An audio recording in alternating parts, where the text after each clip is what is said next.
At 0:45, Tassie Henry had also seen the flashing red light on Tariq. Having reported on the walkie-talkie that he had combed Ilgwennock with no sign of life, he was told to investigate. 25 minutes later, he announced that there were 20 escapers ready and waiting.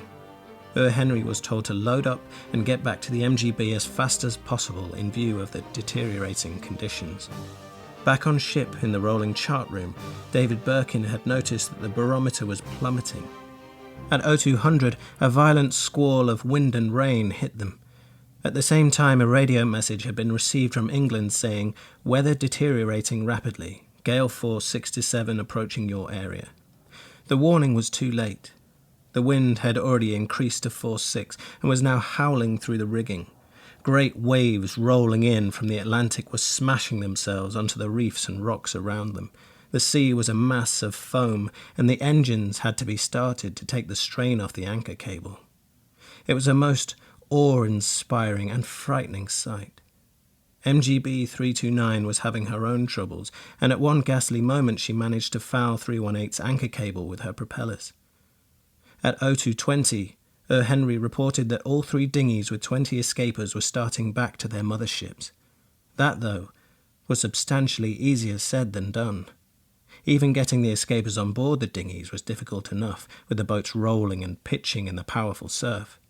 The crossing from Tariq to Ilgwennock was dangerous at night, even for the local fishermen who knew the whereabouts of all the submerged rocks and were well acquainted with the fierce current which runs between them.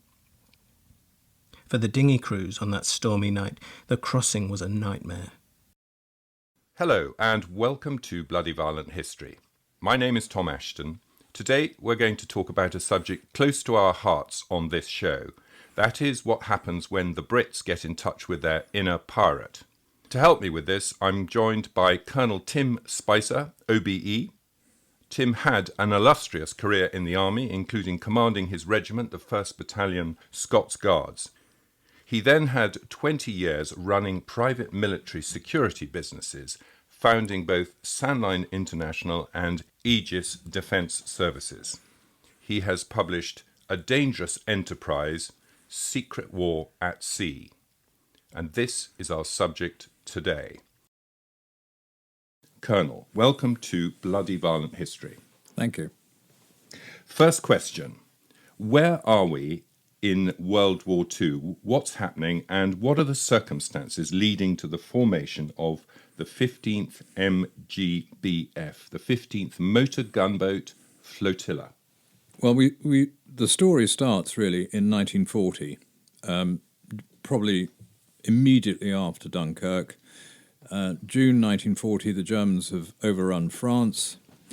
The remnants of the British Expeditionary Forces back home, and perhaps as important, the Secret Intelligence Service station in Paris, as indeed throughout all the other occupied countries, has been withdrawn.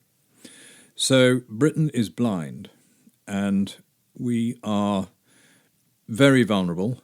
And of course, there was the threat of the Germans storming on across the Channel, which luckily didn't happen, and we had the Battle of Britain. But the imperative in the secret world was to get back into France and Europe, but particularly France, to find out what the Germans are up to.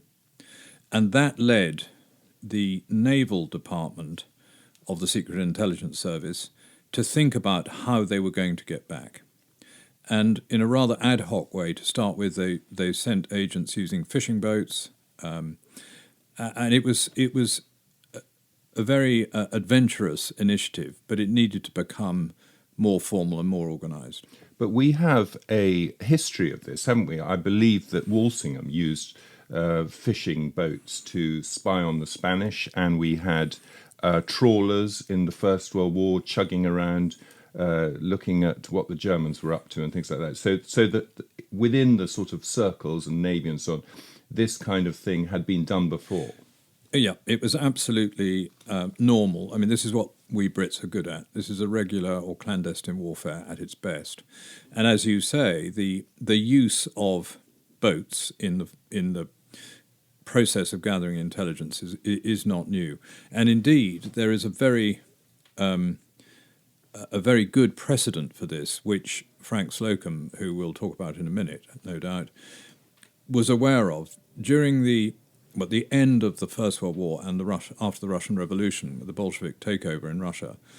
The Navy, or the Secret Intelligence Service, in the sea at the time, Mansfield Cumming, sent a naval officer called Agar up to the Baltic with 3 very fast but skimpy patrol boats to run a ferry service from Finland to Russia for agents.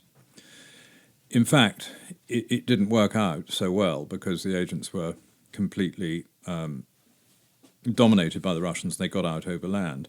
But Agar, being an adventurous, piratical sort, decided to turn his hand to a bit of destruction, and he blew up he torpedoed a Russian cruiser, a Bolshevik cruiser, and within the space of a week he got a Victoria Cross and the DSO. So there was a precedent, and Frank Slocum, who we can talk about shortly, knew this. He had served with Agar in the Navy. In fact, Agar stayed in the Navy to the end of the Second World War. So when this happened, the First World War was still going on. This was after the Russians had been defeated. 1919. Oh, so he got his VC. Yeah. Right. And so he was perhaps a sort of the grandpa of this. He was definitely the grandpa of this. And the person charged with doing this, who I've already mentioned, Captain Frank Slocum, he undoubtedly would have sent for the files, if there were any, and said, we need to revisit this. And Frank Slocum, so a little bit about him. He's your standard Navy He was guy? a naval officer, career naval officer, but in the 30s there were some massive cuts in the armed forces called the Geddes cuts. And he was a victim of that, but very quickly picked up by the Secret Intelligence Service and put in charge of their naval section.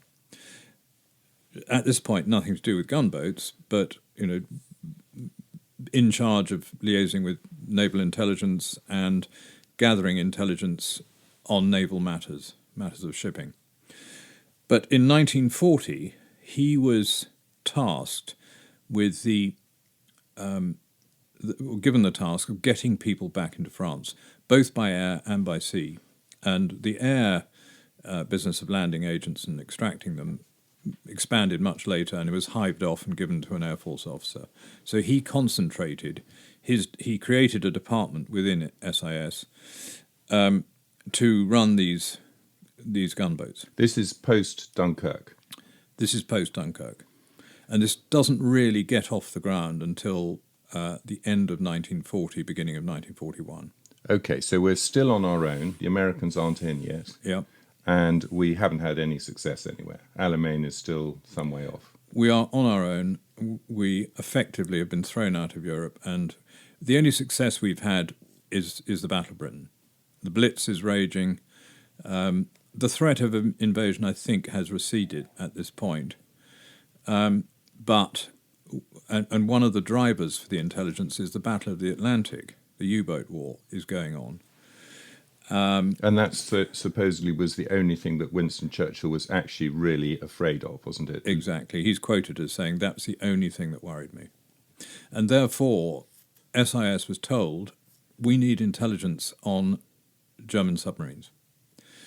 Luckily, we had Enigma, which, of course, wasn't talked about at that stage. And in fact, one of the key sponsors, and a favourite character of mine, was an SIS officer called Wilfrid Biffy Dunderdale, who had worked very closely with the French and the Poles before the war and brought an Enigma machine to London on the 16th of August 1939, handed it to Stuart Menzies, who was C, who immediately gave it to Bletchley Park. So and that was courtesy of the Poles. Courtesy of the Poles, was it? Courtesy of the Poles. Yeah. The Poles sort of were weaved in and out of this story because there were a lot of Poles that stayed in France and formed resistance networks, particularly one called F2, which was run, again, by Biffy Dunderdale, because his department in SAS was charged with liaising with the Vichy intelligence service, and there's a story in there which we might come back to, and the Poles, and later in the war, the Americans, when they came in. So it starts off as a intelligence gathering operation. The main parties we've talked about, Commander Frank Slocum, the people who are going to join this group, the motor gunboat Flotilla. How big was it? What was their order of battle? How were they set up? The order of battle at the beginning was one boat. In fact, Frank Slocum had real problems persuading the Navy to give him some boats. And the Navy were quite jealous about handing out boats that they didn't control. But they gave him motor gunboat 314, and that was it to start with. Commanded by a fellow called Dunstan Curtis, who later went on, after 1942, to go and work with Ian Fleming's commandos, 30 Assault Unit. So we had the order of battle begins with an office in London, staffed by Slocum and a chap called Stephen Mackenzie, who has already had a reputation for being a bit of a pirate early in the war, already had a DSO for gunboat work, but more aggressive gunboat work rather than intelligence gathering. They set up an office in HMS Britannia, the Royal Naval College at Dartmouth, and took over the Royal Dart Hotel, which was renamed HMS Akela. And as an aside, it caused a lot of amusement in the war when Lord Haw said they'd sunk HMS Akela. And they commandeered a paddle steamer, a coastal paddle steamer called the Westward Ho, which was anchored in the River Dart, and that became the sort of mothership. So the gunboat, or the one gunboat to start with, would come alongside. Agents would come down for London on the train. The train station on the other side of the Dart, Kingswear, comes right next to the Royal Dart Hotel. The agents are smuggled aboard, not quite blankets on their heads, but nearly, and then sent on their mission. And these boats, just can you paint a picture of us what they're like? Because they're quite sort of sporty bits of kit, aren't they? They are quite sporty. Well, 314, the first one, followed by 318, which was really the workhorse, and is the sort of, the mainstay of the flotilla. They were, sort of 100 foot long.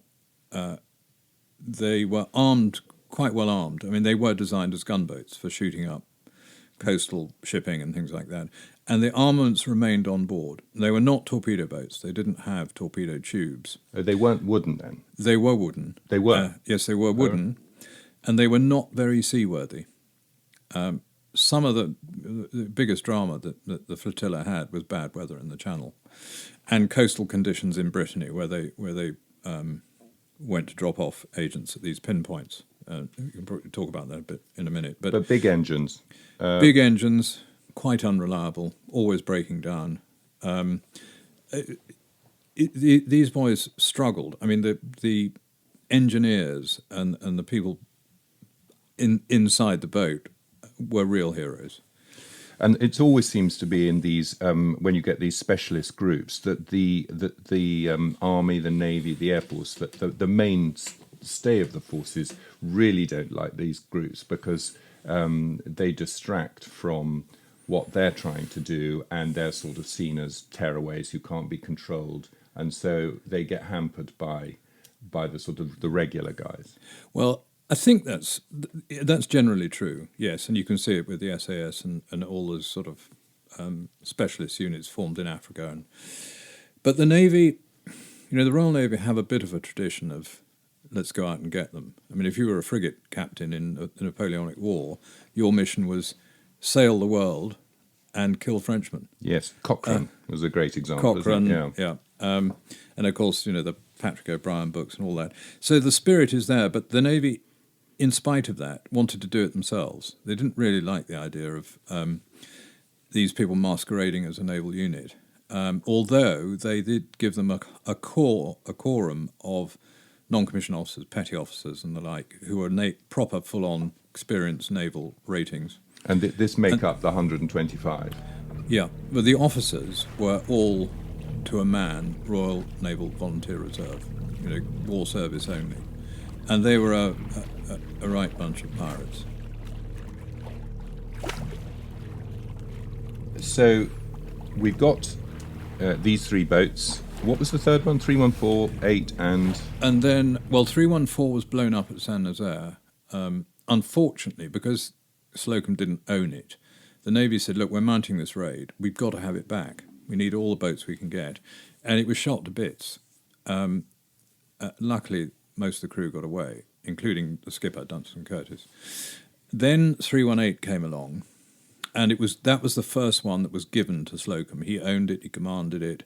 They had another one. Well, then Vosper Thornycroft built some faster boats, better boats, and they were the 5 series, 501, 502, 503.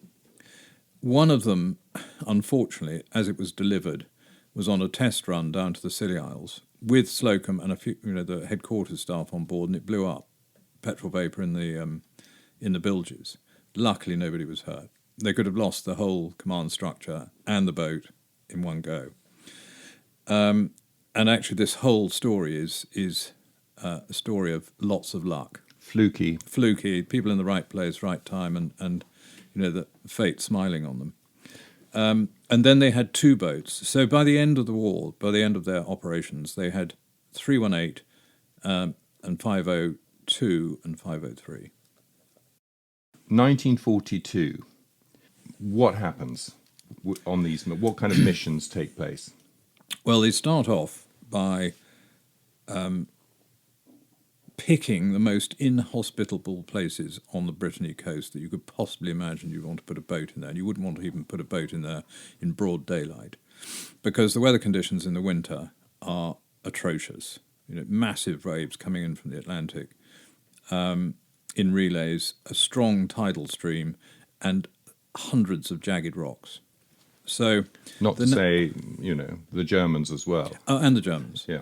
But in fact, they were more worried about the weather and the seamanship aspect of it than the Germans, because they quite often pick these pinpoints underneath the noses of the Germans, because they're probably more slack under their own positions and dozy in the middle of the night than they would be elsewhere, patrolling along cliffs and beaches. So they sort of overcame that, and then I think we'll talk about David Birkin, who was the key to this navigation, which was the real strong point of this whole operation, getting to the right place at the right time, quietly, without anybody knowing, and getting out again. And they were under strict orders not to engage the enemy unless absolutely necessary. And the weapons they've got to engage are what sort of 30 millimeter cannons? 20 millimeter cannons, machine guns, quite heavily armed. They could give a good account of themselves if they had to. But as I said, they were told, do not engage. We don't want the Germans to work out what we're doing. No, but it must have helped with confidence. Yes, it did. And they only actually had one engagement throughout the whole war. They were coming out, and they stumbled across 4 armed trawlers who opened fire at them, and so they had to return fire. And the only casualty of the war, an able seaman, was killed in that action. He was the only casualty throughout the whole war. So, having identified the pinpoint, their first mission was to put SIS agents ashore, because SOE didn't exist at this stage. Gradually, SOE was formed, I think, at the end of 1940, beginning of 41, and that caused real interdepartmental strife. SIS didn't like them.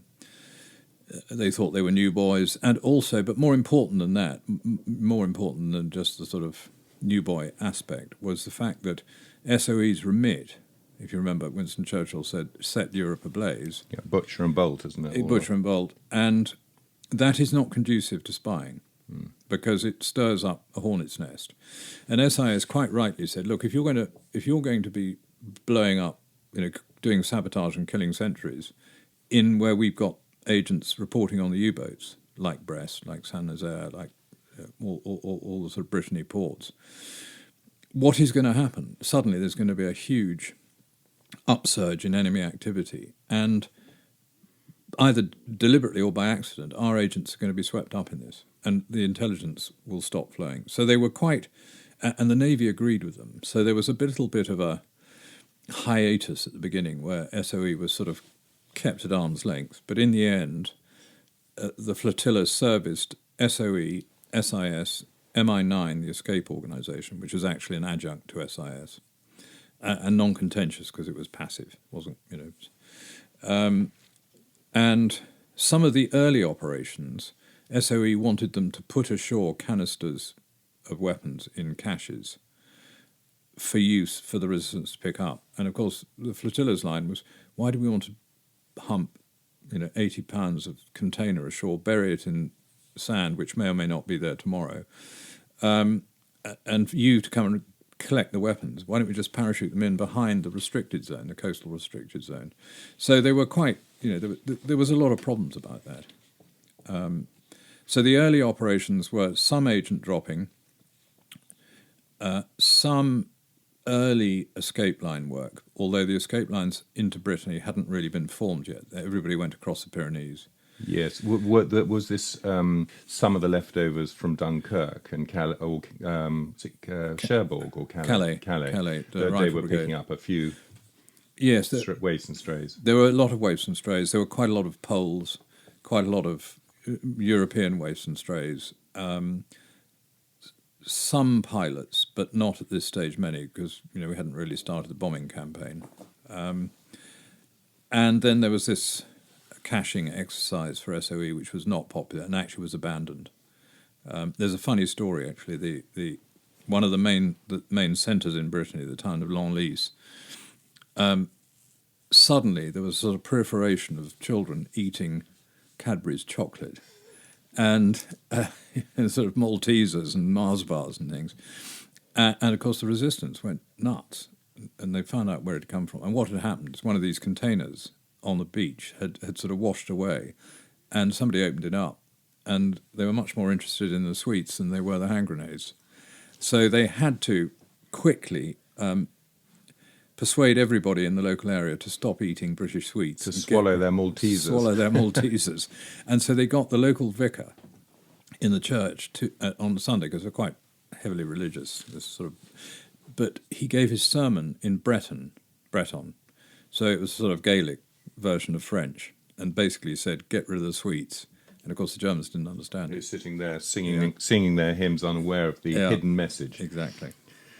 For once a sermon was of use. Excellent. So they get a start. Not a bad start, actually. I mean, given that anything new is always going to be slightly under a question mark, isn't it? Is there a moment where they kind of prove that they're good at what they do and that they're important? There is. I'll come to that in a minute, if I may, because that's the time when 314 was gone. 318 was the workhorse and the only boat, and it carried out mission after mission, and they really did prove their worth, which is why they got the 2 additional gunboats. But I should tell you, one of their first missions was the most extraordinary thing you can... if you didn't know it was true, you'd think this is real flight of fantasy, because... and involves 314. There was a French lady called Mathilde Carré, who is quite infamous. And she was a bit of a horizontal enthusiast, is I think how I'd put it, and was made friends. Was that deep cover or or her personal preference? I think it was a bit of both. But she hooked up with a very dashing Pole who was running a network in one of the very early networks in France in 1940 called Inter Ally. And they actually had radio sets, because the Poles were really jacked up. They built radio sets. They'd worked out how to get in touch with London. And they were producing very high-grade intelligence, which was going to Biffy Dunderdale in London. So she hooked up with this chap, a Polish officer called Zenilowski, and they ran this network very successfully. And she was his, if you like, chief of staff. And she collated and wrote excellent reports, of which there were hundreds and hundreds documented. And she's a Pole, but in France? No, she is French. She's French, yeah. Right. She was a bit of a sort of wild card, really. And her Polish friend at this stage, Zenilowski, creates the conditions which you really shouldn't create in an intelligence network. He brought in another girl. Disaster. And so there was tension inside the whole setup. Anyway, the Germans started to penetrate, the Abwehr, not the Gestapo, started to penetrate into this network and did a roundup in Paris, including Mathilde Carré. And she was arrested by a chap called Hugo Bleicher, Sergeant Hugo Bleicher of the Abwehr, who was quite a junior officer, but pretty smart. He slammed her into a cell in Fresnes prison overnight. She wasn't beaten up, she wasn't tortured, but the cell was pretty unpleasant, blood and pee all over the place, and she wasn't fed. And she was not robust enough to withstand that. And the next morning he invited her to breakfast, gave her a hot croissant, offered her a cigarette, smell of coffee. You can see the scene. By that night, she was his lover. So I told you she was an enthusiast. And she betrayed the whole network. And the story gets even more complicated. Bleicher he was very happy with that, dispersed the network. Some of them got away, some of them didn't. Was that on the basis that you're going to have to tell at some point, so you give your network long enough to escape? No, she just cracked. He said, look, we're going to have to shoot you, so you might as well work for us, and we'll pay you. And she didn't hold out for 72 hours so people could get away, which is what you're alluding to, which is a sort of correct process. Even if you're being having your fingernails pulled out, you should probably hold out for a bit. But so Bleicher said to her, look, I've got my handle on an SOE network called Autogyro, and we know who's running it. He's a French aristocrat called Pierre de Vancourt. I want you to get close to him. I want to get into this. So she does that. She gets hold of an SOE agent called Ben Cowburn, who was very successful, survived the war, 2 military crosses. And she gets alongside de Vancourt. We don't know whether literally or just metaphorically. But then she has a sort of change of heart, and she admits to him that she's a double. De Vancourt thinks, that's it, goes to Cowburn. This is not good news. But I have a plan, a cunning plan. And he said to Le Carré, and I'm oversimplifying this, go back to Bleicher and say you have the opportunity of going to London and penetrating British intelligence. And you will come back with a senior British intelligence officer who's going to organise all the networks in France. And Bleicher swallowed it. So we have the most ridiculous situation where, under German control, Cowburn, who wants to get back to England, Mathilde Carré and de Vancourt go to Brittany, to a pinpoint on the beach, to be picked up by 314. First pickup doesn't work for some reason. The wrong place, wrong time. And the Abwehr know this. Oh, they're watching. They're watching the whole thing. In fact, they go back and they do it again. And the second time, Sub-Lieutenant Ivan Black comes ashore, and with 2 agents, and they go off on their travels. Le Carré and Carré and de Vancourt get on the boat, and Cowburn. Actually, Cowburn doesn't. He legs it after the first failed attempt. He said this is madness because he knows they're under German control. And they have absurd things where they bump into sentries, and there's a sort of hello type. I haven't seen you. Keep walking. Keep walking. Exactly that sort of stuff. However, eventually they get onto the gunboat. They get to Dartmouth. They're taken to London, where she is immediately sort of put under control, not arrested. She's put in her house, bugged to the nines, and interrogated and debriefed and everything else. And then there is a sort of, what shall we do with her? De Vancourt goes back, actually, and gets arrested. But And the Pole, he's out of it altogether, isn't he? no, he's another interesting story. When he was caught, he gets turned, and he became Agent Brutus, which, it's quite a well-known story, and I think Ben McIntyre's written a book about it. He comes to London to the Poles and immediately confesses. And then he becomes Agent Brutus and is put in the double-cross system, the sort of deception operations, and is played back to the Germans. Carré they can't play back. For whatever reason, she doesn't have a radio set or no way of communicating. So she's kept in this flat in Bayswater Road, and then eventually put in Holloway. And from Holloway she goes to Aylesbury.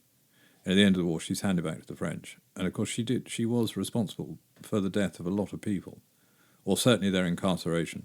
And the French sentence her to death, which is then commuted, and she goes and lives in a convent.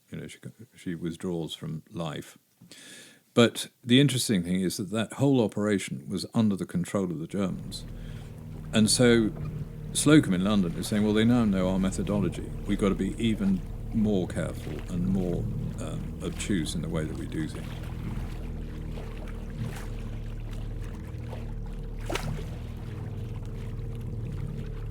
So do they have a complete change of the way they operate and the place they're going to pull the people out, or do they just have to adapt to what they already know how to do? Well, I think they become more professional.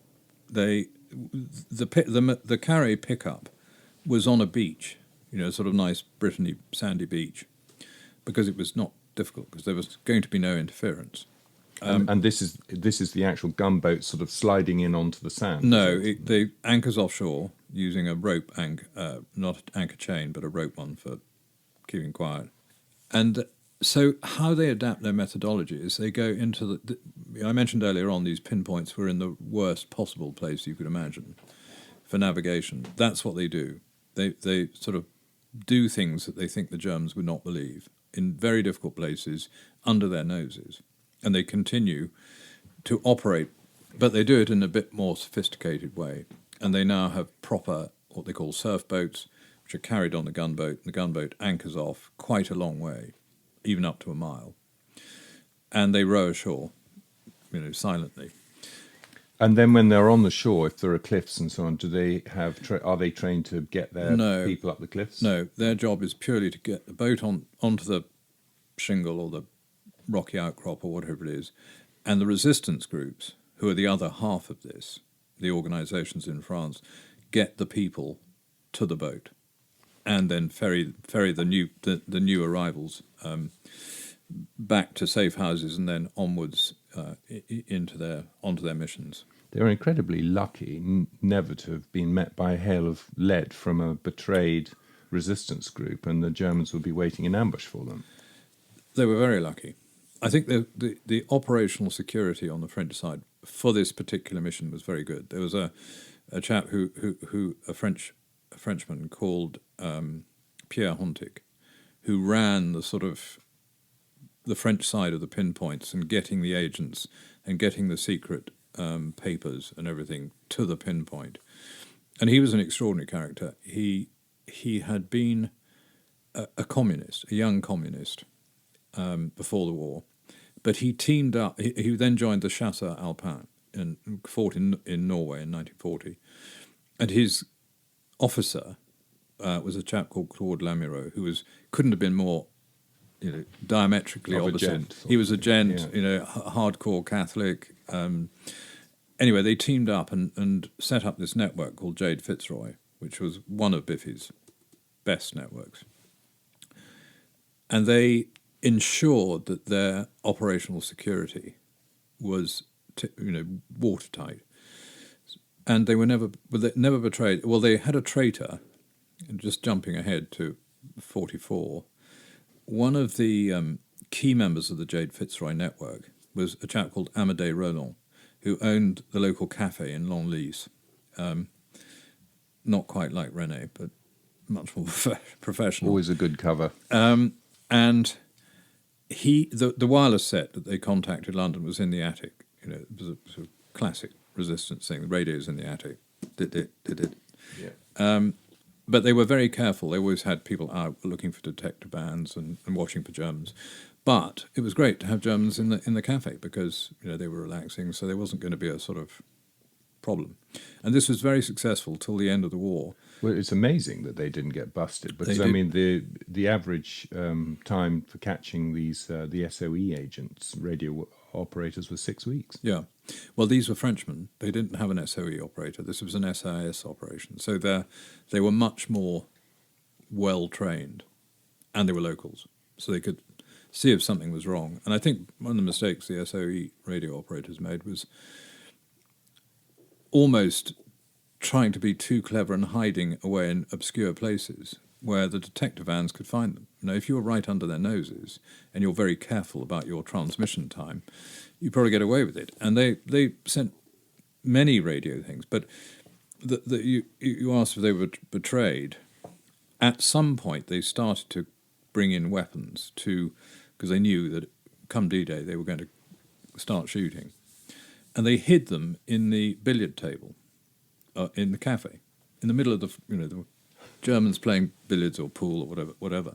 Inside is the transit hide with the weapons. And one day in early 44, they were all playing around in the cafe, and suddenly the Gestapo arrived, walked straight to the table, opened it up. Nothing in there. 30 minutes earlier there would have been. They'd just moved it. So they knew they had a traitor. And quite an interesting adjunct to that story is that when I was doing the research for this book, I met the last living member of the Jade Fitzroy network in Longlease, a chap called Monsieur Tanguy, who was about 80-odd years old. He had been 15 at the time, and his father was mainstay of transporting people and stuff. He ran a transport business. So, and I said to him, "Well, weren't you a bit young to join the resistance?" And he said, "Well, the Germans closed my school, so what else would you do, age 15, but join the resistance?" So he worked with his dad. But more importantly, I asked him about the traitor, and he said, "We never speak of it." And I sort of asked around, and I said, "Did you find him? Did you kill him?" And it came out that actually what happened was they knew who it was, but not until after the war. So giving him one in the back of the head was probably off the agenda. So they sent him to Coventry forever. Right. He couldn't get his car fixed. He's a local. He was a local. Right. People would cross the road. He wouldn't serve him in shops. Couldn't get his ostracised. phone. Yeah, he was completely ostracised. And I think eventually I don't know what happened to him, but it was a pretty miserable existence. But a lot of people after the war were killed, weren't they? I mean, the collaborators. I think there was a lot of because the French official figures are quite low, but the unofficial ones are much higher. Well, I think there was a period of time between June 1944 and the liberation of France, sort of August time. There was probably a lot of retribution. And I suspect, yes, a lot of collaborators were killed. A lot of traitors were killed. I think Mathilde Carey was lucky she was in England. But I suspect there was a bit of scores. I don't like him. He's upset me. Oh, there were a lot of politics, wasn't there? Because there was the communists and the Catholics. Exactly. Well, one interesting, another adjunct to this is that Biffy Dunderdale, as well as running these networks in France, was also responsible for liaising with the Vichy intelligence services, who had said in 1940, he having been the head of station in Paris, "Look, we're going to join Vichy, but we're really working for you." And that's a completely different story, which is the next book. But he had to send somebody. That is your next book, is it? That is the next book. Oh, well, we'll have you back for that one. But they had to persuade de Gaulle that these guys were not traitors. They were actually working for the Allies. And that was quite a hard task. It was a hard task with de Gaulle for anything, I think. Yeah. He came to visit Bomber Command when my grandfather was in. He said that my grandfather said the two people who he really had a problem with who came to visit, there were only two. One was Randolph Churchill, son of, who he threw out for being drunk, and the other was de Gaulle. Anyway. Well, de Gaulle is, I think, on record as saying, early in 1940, only the British could give me an office that I can only enter through Waterloo Place and is within sight of Trafalgar Square. I don't know if you've seen outside Victoria Station, there's a sort of miniature copy of Big Ben. Yes. And I've always thought, do you not realise why we've been given this by the French? I mean, it's such an obvious why they put it there. It's like you're English with your little Bens. Anyway, enough of that. Back to the tales of daring do. Yes. So I think I've established that the French side was very effective. And how it ended up was that there was two-way traffic. I mean, this was a real sort of, not quite an expressway, but if you were a pilot shot down, you could be back in England in about a week. because the escape lines were becoming very sophisticated. And indeed, some of the very important gunboat operations took place in support of a line called Shelburne, which was run by 2 Canadians. And then there is, I think the fastest record was a Spitfire pilot, was back in 3 days. And so it got very sophisticated, but the Germans wanted to get it. But and I assume the RAF pilots would, to some extent, be briefed, would they, about what to do when they learn how to make contact? They all had, as things became more sophisticated, they had escape kits, they had passport-size photographs in black and white that they could put on false documents. It became a very standard procedure, this an escape and evasion training. And of course the imperative started to switch, I think, in 1943 to the escape lines, more so than SOE operations, because the air operations were at this stage very sophisticated, and Pierre Hontic managed those as well. Right. This is getting an agent into France, and then you can fly them deep into country. Well, you could the Lysander aircraft, which they use primarily, could land in a cornfield or a stubble field, and it could reach as far east in France as you wanted to. And there are records of Lysander operations going into Poland. The imperative to get aircrew back in Harris's bomber campaign, we need trained pilots and bomb aimers back as soon as possible because we're going to run out. And therefore, it was very high priority. And so the escape lines were working 19 to the dozen. And of course, the older escape lines, the Pat line, Comet line, and Comet, went all the way to the Pyrenees, and that took time. And then you had to walk across the Pyrenees, then you had to deal with the Spanish, then you had to get them to Lisbon, then you had to get them home. Whereas if they got to Brittany, their time evading the Germans was shorter, and the pickup was easy. You didn't have to spend weeks getting back. And there's quite a difference between pilots shot down and returned back via the Shelburne line and prisoners of war escaping from Stalag 13. Yes, I think by this stage of the war there are very few escaped POWs, because the POW camps by this stage were in Germany and Poland, a long way from the French coast. And I think the only escapers that were handled by these lines were either agents really on the run, so if they were blown, they had to get out, or families, or people that the French government, the Free French government, wanted out in order to either put them back in as sort of key organisers. There are some towards the end of the 1944 or pre to D-Day, some SAS soldiers who'd been parachuted in to help the resistance, and a couple of things went wrong. They had to be got out, French SAS particularly. So it's really downed pilots before they're captured. So they're evaders rather than escapers, and still SOE and SIS agents. And would they have been subject to Hitler's commando order? Yes. So if they were caught, they could be shot. Yeah. If we jump back in time a minute to the Mathilde Carey thing, and I told you Sub-Lieutenant Ivan Black came ashore. He was captured. But de Vomcourt negotiated with Bleicher and said, you must treat this man as a prisoner of war. He's a naval officer. And the 2 agents with him as well. This is the deal. And Bleicher stuck to it. And they were Black went to Colditz. Even though Bleicher was only a sergeant, I think. Well, he was his stock was rising at this stage because he was running this operation. But and I suppose being a sergeant in the Abwehr is probably the rank is. It's not like being a sergeant in the in a normal regiment. Exactly. So I think we need to hear a couple more stories about what they got up to, both running in SOE agents and pulling out downed pilots. Right. Okay. I'm going to tell you about what's called the Aberach saga.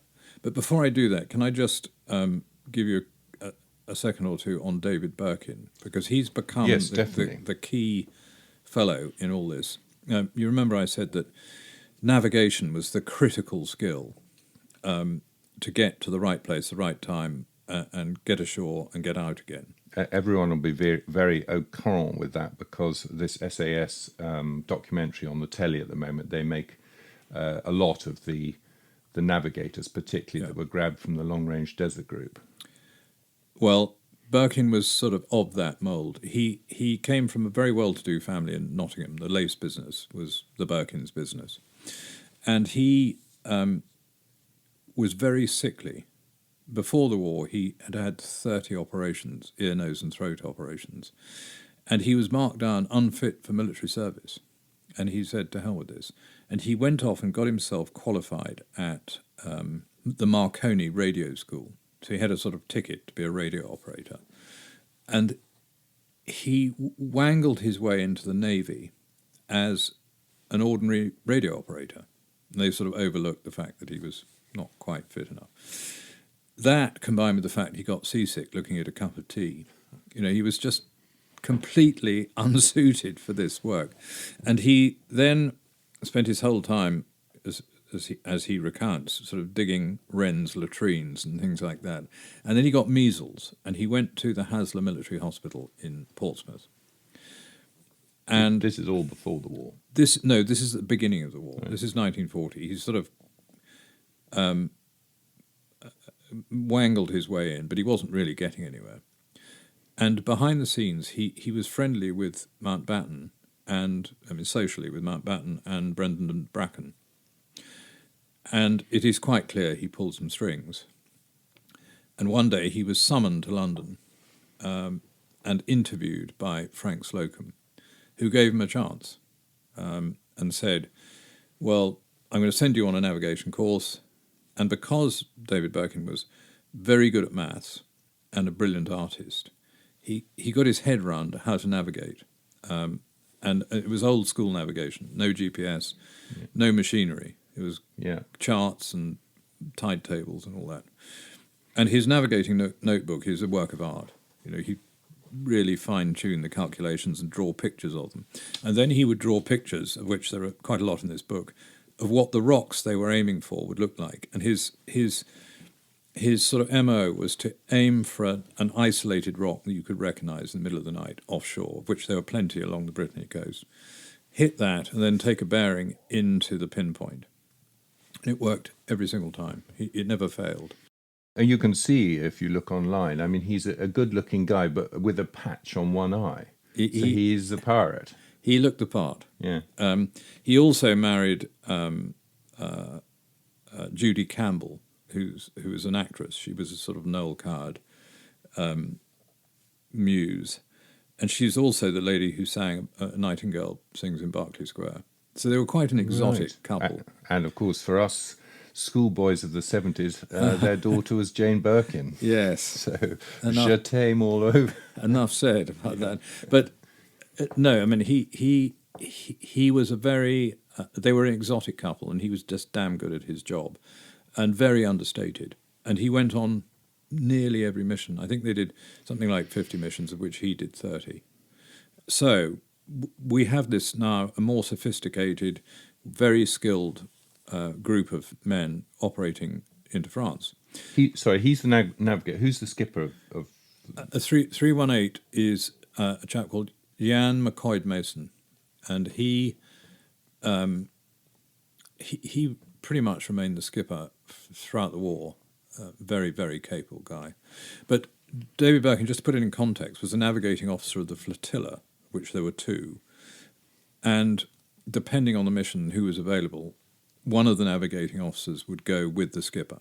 Skipper, commanded the boat, commanded the operation, but Birkin's job was to get him there. And without the navigation, there was no mission. So if we jump forward to 1943, I've already mentioned the imperative to get aircrew out, and there were agents. It was becoming a big business, if you like. There was a place in Brittany called Aberach, the Aberach Estuary, very inhospitable. And at the mouth of the estuary, there are 3 uninhabited islands and a beach. And what was happening is that Pierre Hontic was accumulating people and classified intelligence to the point where he had to get it out. And so they started to run missions in October 43 to get these people out. And some of them, one of them went very badly wrong, where a chap called Mike Pollard was the first lieutenant of 318, took some people ashore, and the weather was so bad they capsized and they got stuck ashore.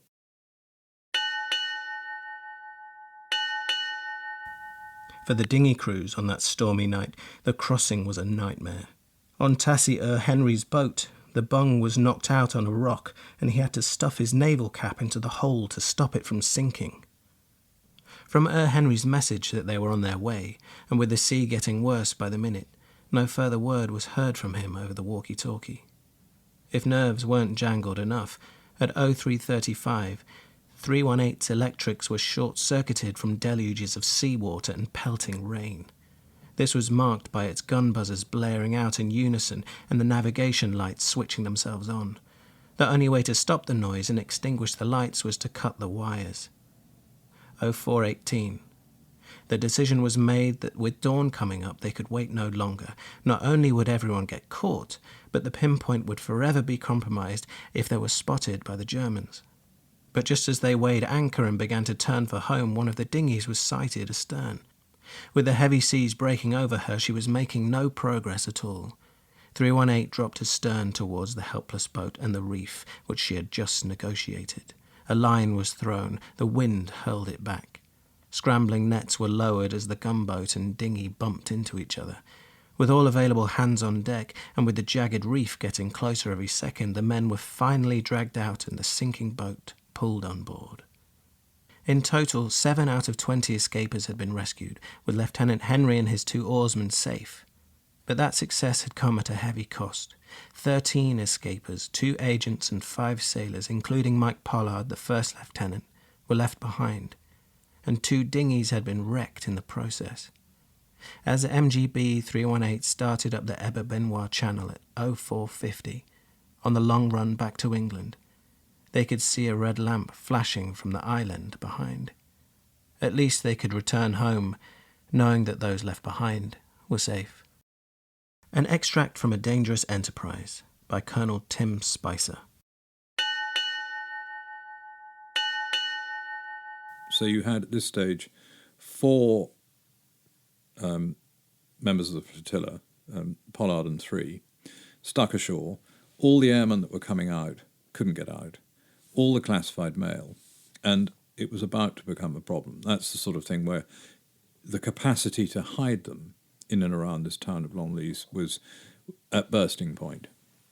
So they ran a series of missions, and actually it took them 4 goes to get them out. Finally, on Christmas Eve 1943, they got them all out, the whole lot, in one go. Was it all to do with a new moon and cloudy? No, they didn't. They couldn't. They operated when the moon was down. Yes, so they had to wait. It was purely weather and coincidence, and in the end, they had to disguise all the people going out as seaweed gatherers, because the industry in this area was gathering seaweed to turn into whatever you turn seaweed into. I think it goes into paint and fertilizer. Yeah. But right under the nose of the Germans, they had carts and people raking seaweed. Those are sort of baldricks. Absolutely like that. And they got them out to these islands, but they had to do it 3 times, out and back, and they never got caught. And eventually, and at one stage, Hontic said to Pollard, "I'm taking you to Paris, because I think I can get you out on a Lysander, and you've got to get back." And this is quite important for the sort of postscript of this particular story. So he goes with some of Hontic's men to Paris, and he sees people in the Resistance safe house, and then they say, "No, sorry, can't get you out on a Lysander, go back to Brittany." And eventually he comes out on this mission on Christmas Eve. So all's well that ends well. They get all the intelligence back, they get a load of pilots, they get the crew back, and that's that. And poor old Pollard, he's summoned to the sort of Ted Davis, who was the skipper in Brittany, and said, "Look, I'm sorry, mate, but you've got to leave. You're going to have to go somewhere else in the Navy, because you have been exposed to too much of the resistance organisation in Brittany and Paris, and we can't risk you going back." In fact, the backstory is that Frank Slocum was furious with him for going to Paris and leaving his naval ratings in Brittany. The sort of officer leadership thing. I think it was rather harsh, actually. But he was fine. The other thing he was allowed to do... So he headed off and... He went off to work in a cruiser, a sort of normal navy. But the one thing that was well done is that while he was in France, his mother died. And the family could not believe that he did not come to the funeral. And he couldn't tell them. So he said, I have to, okay, I'm going to go, but you have to let me tell them what I was doing. So he was allowed to do that. The 6th of June, 1944, takes place D-Day. How does that affect them? Well, before D-Day, they put a stop on operations from about March because it was too risky. Everything depended on D-Day being successful, and anybody who had any inkling of what was going on was forbidden from going to France. I mean, agents were, they didn't send many agents in, and they stopped the Shelburne escape line out of a place called Pluart. Everyone just had to wait. Everybody lie low. And one of the gunboats in this lull period, 502, commanded by Ronnie Seddon, with Guy Hamilton as his first lieutenant. Guy Hamilton later became director of 3 of the Bond films. I'll tell you a story about that at the end. One of the little vignettes in Goldfinger is straight out of this. It was sent to Lerwick in the Shetlands because Slocum wasn't just focused on France. He ran clandestine naval operations from North Norway to the Aegean. And SIS had a very effective coast-watching network on the Norwegian coast, looking for German shipping. Very effective. And some of them were under a lot of pressure to get out because the Germans were onto them. So they sent 501 up there on the 1st or 2nd of June, nobody knowing that 6th of June was going to be critical, night of the 5th, 6th. And they did a pinpoint job and rescued one of these SIS coast-watching teams, came back down to Dartmouth. And as they were coming back, they had a transistor radio, which was quite a rarity on board, that had been given to them they were very friendly with the girls at the Windmill Theatre, who used to be brought down for parties. They're mascots. They heard the news as they were coming into Dartmouth. They heard the news that D-Day had taken place. And in fact, after D-Day, they did a few more, mostly bringing out pilots and others. But work started to slack off. They had a day where they went across in daylight, I think in August, to meet all their chums in the resistance for a party on the beach, at which I think David Birkin recounts that much Calvados was drunk. Good. And then the boats were taken lock, stock and barrel. 318 was retired because it was completely clapped out. The fast ones were taken up to Aberdeen and Lerwick and kept running the Norwegian operation.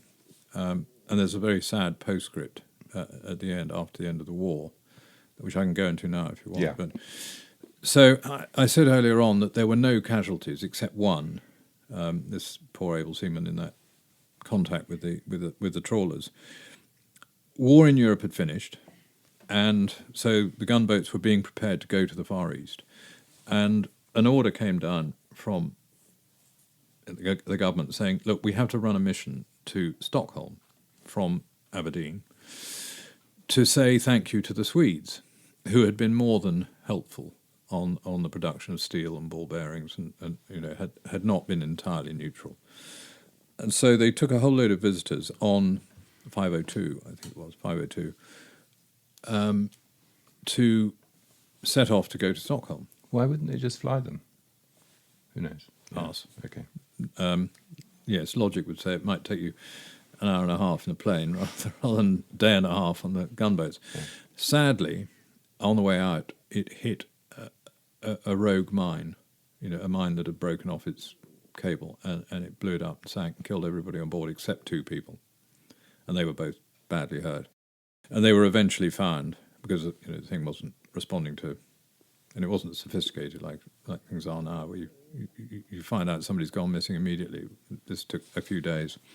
So that was a sad postscript to a very successful war. Did they win any medals, these characters? They did. If you accept that, understanding they weren't really a naval unit, they belonged to SIS, but they were classed as a naval unit. In the sort of ranking, they were the most decorated unit in the war.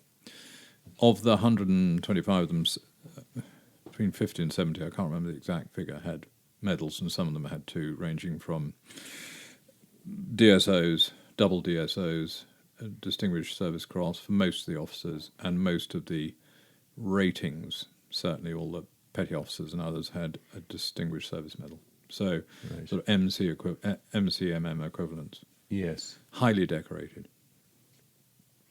And when they operated, we did talk about this a little, but when they were operating in France, did they have any issues with reprisals from the Germans where they were doing their operations? They were lucky. There were reprisals, but focused really on what the French resistance active SOE networks were doing, not directly related to the gunboat activities, except one. The Shelburne line used a farmhouse as a staging point above the cliff where the pinpoint was, and they had some quite close scrapes there. In fact, the Germans, in inverted commas, guarding that bit of the coast were actually Russians, what were called Vlasov Russians who sort of Russian fascists. Russian fascists, and of course that's one of the reasons why they picked the pinpoint, because they weren't exactly tip-top keen people, but they used to come to the farmhouse occasionally drunk and demand drink and just sort of bad behaviour. And occasionally they had people in the house, so they had to nip up in the roof. Eventually they were caught. They were bringing out a gang of French SAS. This is towards, I think, just before D-Day. And there was a bit of a shootout and trouble, and then they thought they were in for real trouble, but actually didn't materialise. But the Germans came 2 days later and burnt the farm down. So the farm was the only reprisal.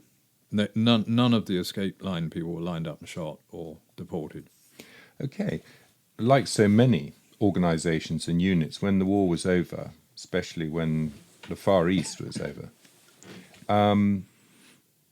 what happened to them? Did they get put back, integrated into the Navy, or were they just disbanded? No, quite a lot of the officers joined SIS. David Birkin was offered... I've seen his offer letter, which is a masterpiece of veiled speech. And he decided no, he'd had enough. His health wasn't brilliant. He wanted to become a farmer and do his painting, and actually gave up farming and worked a lot with the rehabilitation of offenders. And he just had a quiet life. Quite a lot of the others joined SIS and stayed there for full-time careers. And Frank Slocum? He stayed. He became a head of station in Norway. I don't know when he retired, but they all. Ted Davis, who was his sort of number 2, the head of the SIS station in the Naval College, the headquarters of the gunboats. Yeah. He was the fellow who took Buster Crabbe down to Portsmouth Harbour to look at the Russian cruiser. Yes, we have him mentioned in a previous podcast. He just vanished. Who, Crabbe? Yeah, Crabbe vanished. There are so many theories about him. But Ted Davis was his conducting officer and had a heart attack while it was happening, but still managed to tear the page out of the hotel registry and get the police to go around and say, none of this happened, did it? Thank you, Colonel. That was a brilliant example of a few brave men at great odds to themselves making an important and vital difference to the prosecution of the war against Nazi Germany. So it goes. You have been listening to Bloody Violent History. Colonel Tim Spicer's book about the 15 motor gunboat flotilla, a dangerous enterprise, secret war at sea, is published by Everyman Library Barbrek. Details are in the show notes. Please pass this podcast on to a friend to help spread the word. You can contact me at talk@bloodyviolenthistory.com. Thank you and good luck.